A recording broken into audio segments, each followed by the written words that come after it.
లోక్సభ ఎన్నికలకు ముందు మేము పార్లమెంటు నియోజకవర్గాల వారీగా సమావేశాలు పెట్టాం, సమీక్షా సమావేశాలు.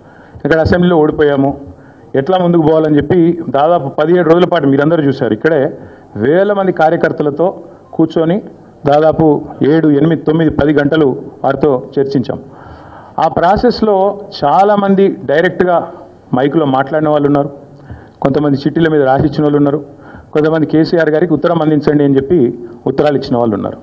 కాబట్టి మా పార్టీలో వి ఎంకరేజ్ ఓపెన్ కల్చర్, డెమోక్రసీ కాబట్టి, డెమోక్రాటిక్ పార్టీ కాబట్టి, ప్రజాస్వామిక స్ఫూర్తి ఉన్న పార్టీ కాబట్టి మా పార్టీ అధ్యక్షుల వారికి ఎవరైనా సూచనలు చేయాలనుకుంటే ఉత్తరాలు రాయొచ్చు. అదేదో చాలా గొప్ప విషయం అన్నట్టు మీరందరూ అంత బాధపడిపోవాల్సిన అవసరం ఏం లేదు. నేను అనేది ఏమంటే మా పార్టీలో డెమోక్రసీ ఉంది కాబట్టి మా పార్టీ అధ్యక్షుల వారికి మా పార్టీ నాయకులు ఎవరైనా సరే అప్పుడప్పుడు సూచనలు సలహాల రూపంలో లిఖితపూర్వకంగా ఇవ్వచ్చు, ఓరల్గా ఇవ్వచ్చు, రకరకాలుగా ఇవ్వచ్చు.